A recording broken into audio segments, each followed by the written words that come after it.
శంకర కైలాసం ఉంది, వెండికొండ ఉంది, ఇంత గొప్ప అంతఃపురం ఉంది, శ్మశానంలో ఎందుకుంటారు మీరు అని అడిగింది. అడిగితే ఆయన చెప్పాడు, పార్వతి చేతకాక నేను శ్మశానంలో లేను. బ్రహ్మదేవుడు అడిగాడు, శంకర చీకటి పడిన తరువాత ఉగ్రభూతాలన్నీ కూడా ఇళ్లల్లోకి బయలుదేరుతాయి, వాళ్ళని అనుష్ఠానం చేయనివ్వవు, సూర్యోదయాత్ పూర్వం నిర్మాల్యం అవి తీసేస్తాయి, తీసి పూజ చేసేస్తాయి, తర్వాత యజమాని చేసినా ఇక ఫలితం ఉండదు.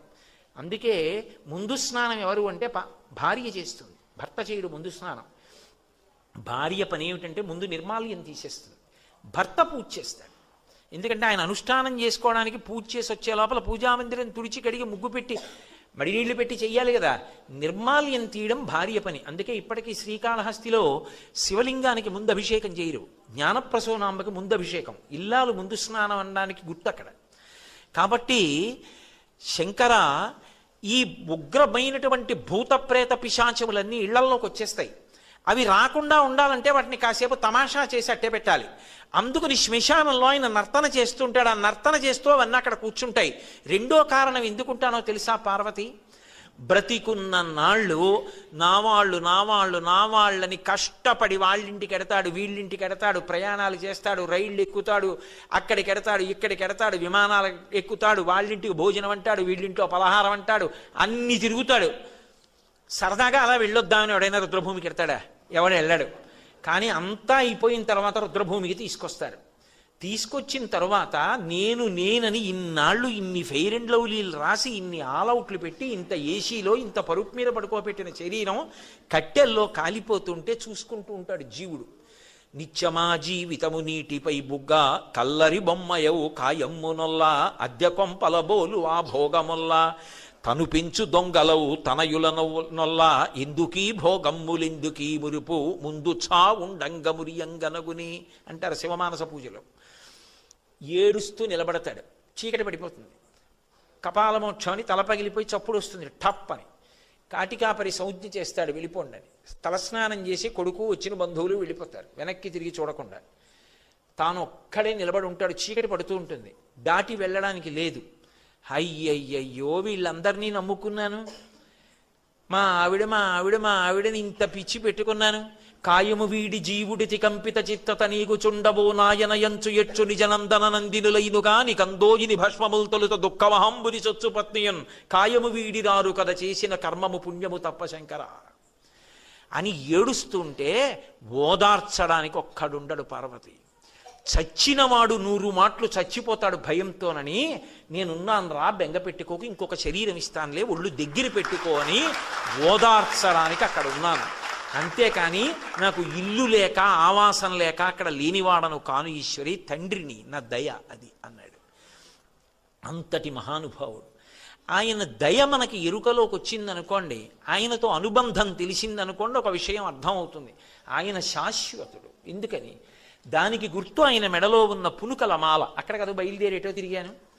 ఆయన మెడలో పుర్రెల మాల ఎందుకు వేసుకుంటాడంటే, ఎవరూ ఏదో బంగారం గొలుసు చేసి ఇచ్చేవాళ్ళు లేక కాదు, అసలు బంగారం ఆయన వీర్యం. మీరు రామాయణం జరిగితే బాలకాండలో షణ్ముఖోత్పత్తిలో అర్థమవుతుంది. కానీ ఈ సృష్టి అంతా కూడా ఆయన మహాప్రళయంలో లోపలికి తీసేసుకున్న తర్వాత మళ్ళీ సృష్టి చేసేటప్పుడు మొదట బ్రహ్మగారిని సృజిస్తాడు. సృజించి వేదం ఇచ్చి సృష్టి చేయడం మొదలుపెట్టు అంటాడు. అందుకే ఇప్పటికీ తమిళనాడులో కుంభకోణం అని ఒక క్షేత్రం. ఆ క్షేత్రం ఎందుకు వచ్చిందంటే, ఈ సమస్త బ్రహ్మాండములు లయమైపోయిన తరువాత ఒక కుంభం అంటే ఒక కుండలో ఏం చేస్తాడంటే, మళ్ళీ పునఃసృష్టి జరిగేటప్పుడు ఓషధులు భూమి మీద పడాలని అమృతం పోసి అందులో ఓషధులు పెట్టి కుండ వదిలేస్తాడు. అది ప్రళయ జలాల మీద తేలుతూ వెళ్ళిపోతుంటుంది. మళ్ళీ ఆయన పునఃసృష్టి చెయ్యాలి అని ఎప్పుడు అనుకుంటాడో, అప్పుడు ఎక్కడ మొదలు పెట్టాలి సృష్టి అనుకుంటాడో అక్కడ నిలబడి బాణం పెట్టి కొడతాడు ఆ కుండని. ఆ కుండ బద్దలై అందులోంచి అమృతము ఓషధులు భూమిలో పడతాయి. అదే పృథు చక్రవర్తి వృత్తాంతం భాగవతంలో. అది భూమిలోకి ఇంకి పంట మొదలవుతుంది. ఇంకక్కడి నుంచి అలా పండుతూనే ఉంటుంది. వేదంలో చెప్తారు ఓషధీతత్వం. ఓ గింజ తిన్నాననుకోండి, జీర్ణమై శక్తినిస్తుంది. ఇన్ని వడ్లు తీసుకెళ్లి భూమిలో వేశామనుకోండి, మళ్ళీ ఇన్ని కంకులు వచ్చి ఇంత ధాన్యం వస్తాయి. ఓషధీతత్వం అంటారు. అలా ఓషధీతత్వం అమృతంతో కలిసి భూమిలో మళ్ళీ పెరిగేటట్టుగా అనుగ్రహిస్తాడు. అనుగ్రహించి కుండ బద్దలైపోయి అమృతము ఓషధులు భూమిలోకి వెళ్ళిపోతాయి. ఆ కుండ నీళ్లలో నిలబడిపోతుంది. బద్దలైపోయిన కుండ అది శివలింగం అయిపోతుంది. సృష్టి అక్కడ ప్రారంభమైందని గుర్తు, కుంభకోణం. అందుకే కుంభము బద్దలైనటువంటి ప్రాంతం, అక్కడ సృష్టి మొదలైంది అని. అందుకే ఇప్పటికీ అక్కడ నీటితో అభిషేకం చేయలేదు, మట్టి లింగం, అది కరిగిపోతుంది. ఎందుకంటే కుండ కదూ మరి లింగాకృతిని పొందింది. అందుకని అక్కడ అభిషేకం చేస్తే మల్లె నూనె అటువంటి వాటితోటే అభిషేకం చేస్తారు. కాబట్టి మళ్ళీ పునః సృష్టి చేసినప్పుడు ముందు బ్రహ్మగారిని సృజించి ఆయనకి వేదం ఇచ్చి సృష్టి చేయమని చెప్తాడు. ఆయనకి వేదం ఇచ్చి సృష్టి చెయ్యమని చెప్పిన తరువాత బ్రహ్మగారు ఈ లోకములను సృజిస్తాడు, ఇంతమంది ప్రాణుల్ని. కొంతకాలం అయిపోయిన తర్వాత బ్రహ్మగారు కూడా పడిపోతాడు.